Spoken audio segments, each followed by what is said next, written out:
Hey guys, it's IFM here, and I'm going to be bringing you the first team of the week, which focuses in an offensive sandstorm team that I featured in a previous Rate My Team called All We Know Is Falling. Now this team focuses on the Blaziken and Excadrill sweeping pair that really tears up most of OU right now. Now we'll just wait for the team builder to boot up right now, and we can get onto the action here.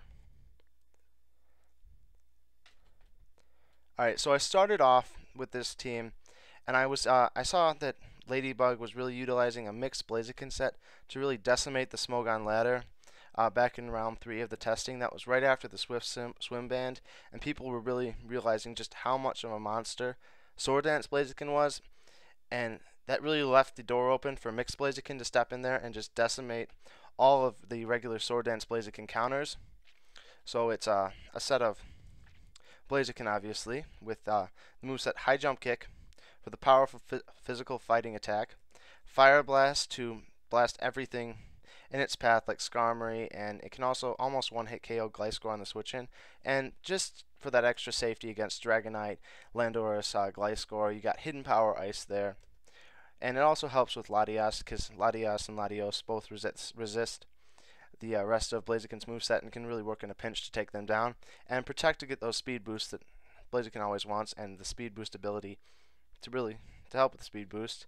And always make sure when you're doing this Blaziken to choose the second option under HP Ice, which gives you the full 31 speed EVs, which is going to come really into the prominence later. So for the EVs, you're going to go 44 attack, 252 special attack for the maximum special attacking power, because that's really the crux of this set, to just go in there and blast them with extremely powerful special attacks when they're expecting the physical attacks, with a Rash nature to boost the special attacks while lowering the special defense, so as not to lower my other attacks, and to also make it easiest to take priority, because most common priority comes from the physical attacking side. And the last thing is the 212 speed EVs, which is extremely important because at +1 it allows you to outspeed all base 120 speed Pokemon, and also at +2 it allows you to outspeed Choice Scarf Landorus, which is a pretty common switch into Blaziken because they think that they'll still outspeed you at +2. Well, guess what? They won't.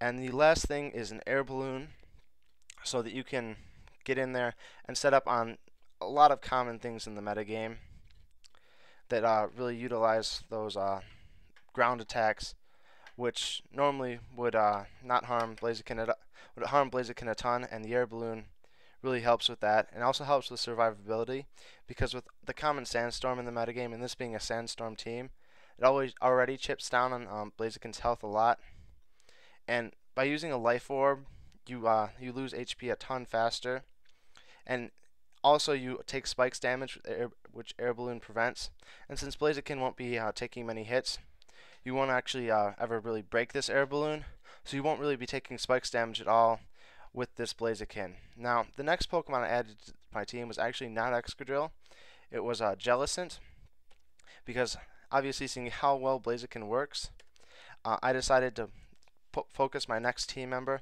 on a Pokemon that could take out all common Blaziken, and this set is Jellicent with Surf, Will-O-Wisp, Taunt, can't spell here, and Recover. The reason I went for Surf over Scald is because I already have Will-O-Wisp, and I figured the extra base power would be more important in taking down some threats than having that chance at the burn, when I can always almost get a guaranteed burn minus the accuracy with Will-O-Wisp out there.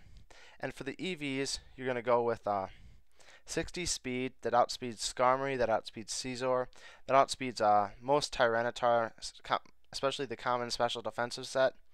And then you go 252 HP EVs for the maximum bulk, and 196 defense EVs to take all those U-turns and the physical attacking hits that Jellicent normally resist. Also to really make its walling abilities pretty equal, because it has a pretty high base special defense off the bat anyways. And the water absorbability was chosen over Curse Body because I always preferred just to be able to take those water attacks from powerful Pokemon like Kingdra and heal my HP than have that Curse Body, which really just relies on hacks and isn't really going to guarantee to work either way. And the water immunity was really important to this team. And next we got well, after that I should say, I took a look at Blaziken and I saw that it really got rid of Gliscor, who switched in pretty commonly because they thought they'd wall the Sword Dance set. And that opened up for an Excadrill sweep quite perfectly, and Blaziken also works to get rid of stuff like Tangrowth and Skarmory, which also counters Excadrill pretty hard. So the next Pokemon I added to my team was the beautiful Life Orb Excadrill set. Now, you might see a lot of you commonly see in the ladder those Balloon Jolly sets. Well, frankly, they're pussy sets because they don't work.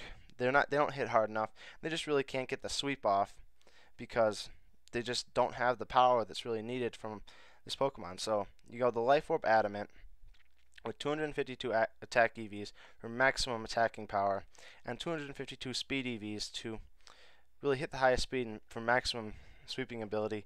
Last 4 EVs put into HP, really because I felt like it.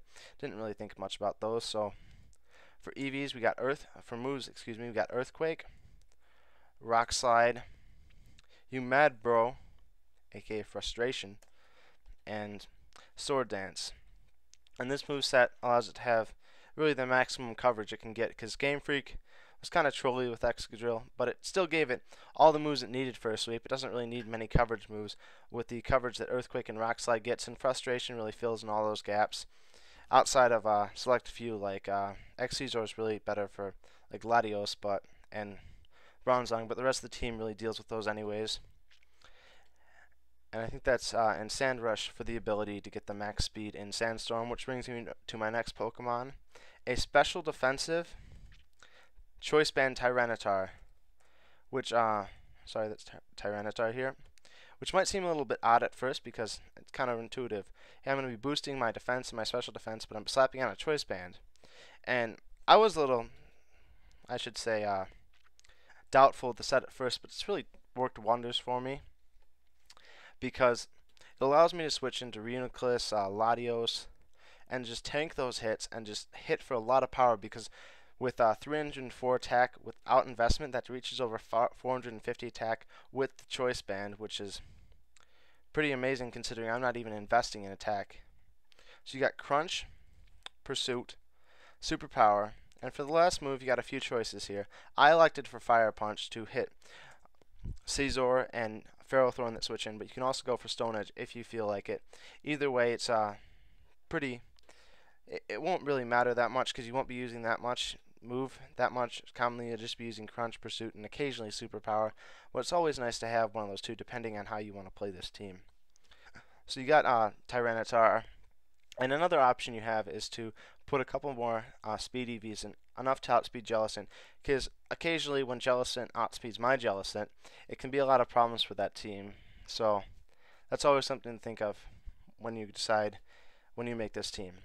So we got those 4 done, and it was time to take a look at the team, and I realized that despite me having my own Excadrill and already commenting how much I hate the Balloon Jolly one, still sweeps my team pretty hard. So it was time to add something that countered Excadrill extremely well, and I went with Bronzong for that, with Leftovers obviously for healing. And my team also needed some Stealth Rocks up there, so I could really limit Politoed switching in, and along with Choice Band Pursuit from Tyranitar, it weakens rain teams down pretty fast and makes it so they can't have their weather up most of the time. So Stealth Rock, Earthquake to hit Excadrill, Hidden Power Ice to hit those Gliscors and also break Excadrill balloons. And for the last move, you got a few choices. You can go with Hypnosis if you want to go for sleep, which also is a really surprise on Skarmory, who can, as a pretty common switch into Bronzong, and putting Skarmory to sleep can really aid an Excadrill sweep later on. You can also go for Gyro Ball if you're going that route, but I elected for a little bit of Toxic, hit Dragonite, and stuff like that that tries to switch in and set up. Let's see, outside of we got Dragonite, we got Politoed as well, because they commonly switch in because they think it's a free switch in to get rain out. You can get Toxic on Politoed, along with Tyranitar, weakens them very fast. And for EVs, I figured since I was really primarily setting out to counter Excadrill with this Pokemon, I would want 252 hit points and 252 defense, just to make sure that even if they were an Scizor type, they wouldn't be getting through Bronzong anytime soon. with a relaxed nature because I'm utilizing both my attack and special attack in the moveset, so I don't want to weaken them. And Bronzong speed sucks anyways, so who really needs it? And also, previously I said to go with the second one for HPIs. For Bronzong, you want to go with the one that has 30 speed because it won't use its speed anyways, and you need all the other 5. And that brings me on to my last Pokemon. At this point I saw that Rubishin just raped my team and just tore me a new one, because Jellicent is a fighting resist obviously, but it can't burn it because it's got guts, and the rest of the Pokemon are really destroyed by the combination of Drain Punch and Mach Punch. So here I went with the best Rubishin counter really in the metagame, Reuniclus, who I still call by its Japanese name, if I could find it, Rankarusu. So this guy, Rankarusu, because that's how he rolls. Leftovers. The moveset's the common Calm Mind set. It's completely standard on this guy. Calm Mind, Recover, Psychic, and Focus Blast. With Magic Guard, that's important because if you leave Overcoat, you're still hit by Toxic Damage and Stealth Rock damage and all that stuff, and you want Magic Guard just for maximum survivability. 252 hit points and 252 defense because it's going to be boosting its special defense, so having the highest defense possible is really important. Bold Nature, because it's going to be using its special attack. And for the last 4 EVs, I put them in speed so I could outspeed other Calm Mind Reunicluses, so I could win the speed tie if we're in a Calm Mind war, and get an extra chance in with Psychic for everyone they had. And that really, that's the entire team, but it doesn't really sum up how it works. The way you play this is, you try to get sand up as soon as possible, so you can get sand up, and then you start trying to utilize Blaziken and Excadrill out there to just pound down on the opponent's team, switching to the appropriate counter if they send out something like a Kingdra. So you go to like Jellicent to absorb the water attack. So if they try to counter sweep you with their own Excadrill, Bronzong allow you to get Stealth Rocks up, and just really using Reuniclus as an extra physical wall, and just something to really just sponge attacks, because that's really what it's great at doing until it can attempt to sweep late game. And overall, I'd say this is probably my most effective 5th gen team. This does have a few problems, mainly with Rain if I'm unable to weaken Politoed and I don't play around it correctly. And actually with opposing Jellicents, because if its moveset's the same as mine, it can shut down my entire team if it's faster than my Jellicent. So that's something to watch out for if you're playing with a team. Outside of that, though, it's extremely solid and deals with most common threats in the metagame quite easily. So if you're really out there and you're looking for a team for your next laddering session, I say go with this team because it hasn't failed me yet. It's got me suspect testing rights on Smogon in round 3, and it's also got me extremely high rankings on the ladder here many times. So I think that's going to conclude the first battle of the week. Team of the week. Battle of the week, that's another segment. Watch those two. They're pretty awesome, except for my battle against Eternal, which was less than awesome. But this concludes the first team of the week. Make sure to keep an eye out for future teams of the week. And we're going to be focusing in on a lot of different strategies and hopefully branching off into some other metagames as well. And I guess this has been IFM here for the POsimulator YouTube channel. See you guys later.